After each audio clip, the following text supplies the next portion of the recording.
ಮಳವಳ್ಳಿ ಪಟ್ಟಣದಲ್ಲಿ ಭ್ರಷ್ಟಾಚಾರದ ವಿರುದ್ಧ ಕೆಆರ್ಎಸ್ ಪಕ್ಷ ಹಮ್ಮಿಕೊಂಡಿರುವ ಮಳವಳ್ಳಿ ಚಲೋ ಪ್ರತಿಭಟನಾ ಮೆರವಣಿಗೆಯ ವೇಳೆ ಕಾಂಗ್ರೆಸ್ ಮತ್ತೆ ಕೆಆರ್ಎಸ್ ಕಾರ್ಯಕರ್ತರ ನಡುವೆ ತೀವ್ರ ಮಾತಿನ ಚಕಮಕಿ ನಡೆದಿದೆ. ಹೈಡ್ರಾಮಾ ಸೃಷ್ಟಿಯಾದ ಘಟನೆ ಜರುಗಿದ್ರೆ ಪರಿಸ್ಥಿತಿ ವಿಕೋಪಕ್ಕೆ ತಿರುಗಿದ ಬೆನ್ನಲ್ಲೇ ಮಳವಳ್ಳಿ ಪೊಲೀಸರು ಕೆಆರ್ಎಸ್ ಪಕ್ಷದ 20ಕ್ಕೂ ಹೆಚ್ಚು ಕಾರ್ಯಕರ್ತರನ್ನ ಬಂಧಿಸಿದ್ದಾರೆ.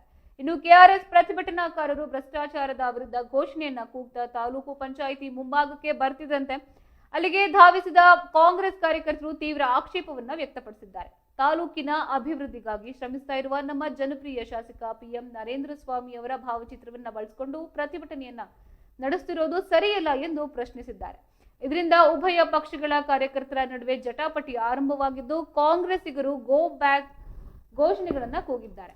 ಇನ್ನು ಕಾಂಗ್ರೆಸ್ ಕಾರ್ಯಕರ್ತರು ಭ್ರಷ್ಟ ಅಧಿಕಾರಿಗಳ ವಿರುದ್ಧ ಧಿಕ್ಕಾರವನ್ನ ಕೂಗಿದ್ದು ಎರಡು ಗುಂಪುಗಳ ಚದುರಿಸೋಕೆ ಪೊಲೀಸರು ಹರಸಾಹಸವನ್ನ ಪಡಬೇಕಾಯಿತು.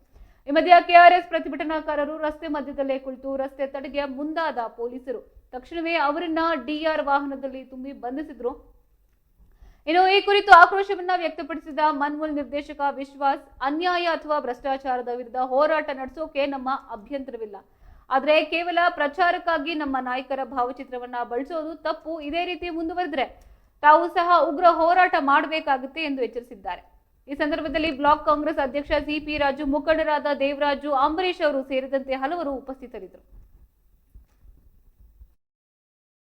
ಕೊಡ್ತಕ್ಕಂಥದ್ದು ಕಚೇರಿಯಲ್ಲಿರ್ತಕ್ಕಂಥ ಅಧಿಕಾರಿಗಳಿಗೆ ಮಾನಸಿಕವಾದಂತಹ ಕಿರುಕುಳವನ್ನು ಕೊಡ್ತಕ್ಕಂಥದ್ದು, ಕಚೇರಿ ಅವಧಿಯಲ್ಲಿ ಸಾರ್ವಜನಿಕರಿಗೆ ಕೆಲಸ ಮಾಡದ ನಿಟ್ಟಿನಲ್ಲಿ ಅವ್ರಿಗೆ ತೊಂದರೆ ಉಂಟು ಮಾಡೋದು, ಅಡಚಣೆ ಉಂಟು ಮಾಡೋದು, ಪ್ರತಿ ವಿಚಾರದಲ್ಲೂ ಕೂಡ ಶಾಸಕರ ಹೆಸರನ್ನ ಅವ್ರ ಫೋಟೋವನ್ನ ಬಳಕೆ ಮಾಡ್ಕೊಳ್ತಕ್ಕಂಥದ್ದು, ಅವ್ರ ತೇಜೋವಧೆ ಮಾಡ್ತಾ ಇರ್ತಕ್ಕಂಥದ್ದನ್ನ ನಾವು ಯಾವುದೇ ಕಾರಣಕ್ಕೂ ಕಣಿಸಲ್ಲ.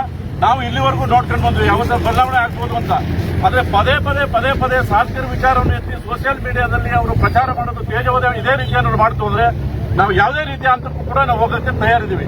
ಕೆಆರ್ಎಸ್ ಪಕ್ಷದವರು ಲಂಚ ಮುಕ್ಕು ಇನ್ನೊಂದು ಮತ್ತೊಂದು ಜನಪರವಾದ ಹೋರಾಟ ಮಾಡಲಿ, ಅದಕ್ಕೆ ಸದಾ ನಾವು ಕೂಡ ಅದಕ್ಕೆ ಇದಿರ್ತದೆ. ಆದ್ರೆ ಈ ರೀತಿ ಬ್ಲಾಕ್ ಮೇಲ್ ಮಾಡ್ತಕ್ಕಂಥದ್ದು, ಬೇರೆ ಬೇರೆ ರೀತಿಯಲ್ಲಿ ರಾಜಕೀಯವಾಗಿ ಯಾರ ಜೊತೆ ಷಡ್ಯಂತ್ರ ಮಾಡ್ಕೊಳ್ಳೋದು, ಶಾಮೀಲಾಗಿ ಕಾಂಗ್ರೆಸ್ ಪಕ್ಷದ ಹೆಸರಿಗೆ ಮಸಿ ಬಳಿಲಿಕ್ಕೆ ಅವರು ಪ್ರಯತ್ನ ಪಡ್ತಾ ಇರ್ತಕ್ಕಂಥದ್ದು ಕೂಡ ನಮಗೆ ಗೊತ್ತಿದೆ. ಇವರು ಕೆಆರ್ಎಸ್ ಪಕ್ಷದವರು ಅಂತ ಹೇಳ್ಕೊಂಡು ಇವ್ರು ಯಾರು ಹಿಂದಿನಿಂದ ಕುಂಭ ಕೊಡ್ತಾ ಇದ್ದಾರೆ ಅಂತಕ್ಕಂಥದ್ದು ಗೊತ್ತು ನಮಗೆ. ಕೆಆರ್ಎಸ್ ಪಕ್ಷ ಅಂತಕ್ಕಂಥ ಹೆಸರಷ್ಟೇ, ಇವ್ರ ಹಿಂದೆ ಇರ್ತಕ್ಕಂಥವರೇ ಬೇರೆ. ಇವರು ಕಾಂಗ್ರೆಸ್ ಪಕ್ಷದ ಶಾಸಕರಿಗೆ, ನಮ್ಮ ಕಾರ್ಯಕರ್ತರಿಗೆ ಮಸಿ ಬಳಸಲಿಕ್ಕೋಸ್ಕರ, ಅವ್ರಿಗೆ ಕೆಟ್ಟ ಹೆಸರು ತರೋಕ್ಕೋಸ್ಕರ ಅನ್ಯ ಪಕ್ಷದವರು ಬೇರೆ ಪಕ್ಷದವರ ಸಹಾಯವನ್ನು ಪಡೆದು, ಅವರ ಹಣಕಾಸಿನ ಸಹಾಯವನ್ನು ಪಡೆದು ಈ ರೀತಿ ನಮ್ಮ ಮೇಲೆ ಈ ಹೋರಾಟವನ್ನ ಮಾಡ್ತಾ ಇರ್ತಕ್ಕಂಥದ್ದು. ಇದನ್ನು ಮುಂದಿನ ದಿನದಲ್ಲಿ ಪತ್ರಕರ್ತರು ತಾವು ಕೂಡ ಇದನ್ನ ಬಯಲ್ಗೆಳಿಬೇಕು. ಅವರ ಹೋರಾಟ ನ್ಯಾಯನಿಷ್ಠವಾಗಿದ್ರೆ ನಾವು ಕೂಡ ಸದಾ ಬೆಂಬಲ ಕೊಡೋಣ, ನೀವು ಕೊಡಿ. ಆದ್ರೆ ಇದು ಬ್ಲಾಕ್ ಮೇಲ್ ಮಾಡ್ತಕ್ಕಂಥದ್ದು ಅವರು ಮತ್ತು ಇವರೆಲ್ಲ ನಡೆದಿರುವಂತಹ ಮುಖಂಡರುಗಳ ತಕರಾರು ಮತ್ತೆ ಇದು ಹೋರಾಟ ಒಂದೇ. ಏನಕ್ಕೆ ಶಾಸಕರ ಭಾವಚಿತ್ರನ ಅವರ ಪ್ರೊಟೆಸ್ಟ್ ಉಪಯೋಗಿಸ್ತಾರೆ? ಅನ್ಯಾಯ ನಡೆದಿದ್ಯಾ, ಲಂಚಕರಣ ನಡೆದಿದ್ಯಾ, ಅದ್ರ ಬಗ್ಗೆ ಪ್ರೊಟೆಸ್ಟ್ ಮಾಡಿ ನಾವು ಅದಕ್ಕೆ ಬೆಂಬಲ ಕೊಡ್ತೇವೆ. ಆದ್ರೆ ನರೇಂದ್ರ ಸ್ವಾಮಿ ಅವ್ರ ಫೋಟೋ ಹಾಕೊಂಡು ಆ ಫ್ಲೆಕ್ಸ್ ಇಟ್ಕೊಂಡು ಮೆರವಣಿಗೆ ಬರುವ ಅವಶ್ಯಕತೆ ಏನಿದೆ? ಶಾಸಕರುಗಳಿಗೆ ಜವಾಬ್ದಾರಿ ಇರ್ಬೋದು, ಹಂಗಾದ್ರೆ ಶಾಸಕರಿಗೆ ಏನಾದ್ರು ಒಂದು ಮಾಹಿತಿ ಕೊಡಿ. ನೀವು ಇಂಥ ಕಡೆ ಇಂಥ ಸಮಸ್ಯೆ ಆಗ್ತಾ ಇದೆ, ಇಂಥ ಕಡೆ ಅವ್ಯವಹಾರ ನಡೀತಾ ಇದೆ ಅಂತೇಳಿ ಶಾಸಕರ ಜವಾಬ್ದಾರಿ ಇರೋದ್ರಿಂದ ಶಾಸಕರಿಗೆ ಒಂದು ಮಾಹಿತಿ ಕೊಡಿ. ಅವ್ರು ಗೌರವಿಸ್ತಿಲ್ವೋ ಅಥವಾ ನಿಮಗೆ ಬೆಂಬಲ ಕೊಡ್ಲಿಲ್ವೋ ಅಥವಾ ಅವ್ರ ಅನ್ಯಾಯಕ್ಕೆ ಸಪೋರ್ಟ್ ಮಾಡಿದಾಗ ನೀವು ಮುಂದುವರಿ. ಏಕಾಏಕಿ ಯಾರ್ದೋ ಒಬ್ರು ಅಧಿಕಾರಿ ಹತ್ರ ಹೋಗ್ಬಿಡೋದು, ಒಂದು ವಿಡಿಯೋ ಮಾಡ್ಬಿಡೋದು, ಅವರೇನೋ ತಪ್ಪು ಮಾಡೋದು ಅಂತ ತಕ್ಷಣ ಶಾಸಕರ ಫೋಟೋ ಹಾಕೊಂಡು ಇವರು ಮೆರವಣಿಗೆ ಬರುವಂತದ್ದು ಎಷ್ಟು ಮಟ್ಟಿಗೆ ಸರಿ? ಕಾನೂನು ವಿರೋಧಿ ಕೆಲಸ ಮಾಡುತ್ತಿರುವ ಭ್ರಷ್ಟಾಧಿಕಾರಿಗಳಿಗೆ ಕರ್ನಾಟಕ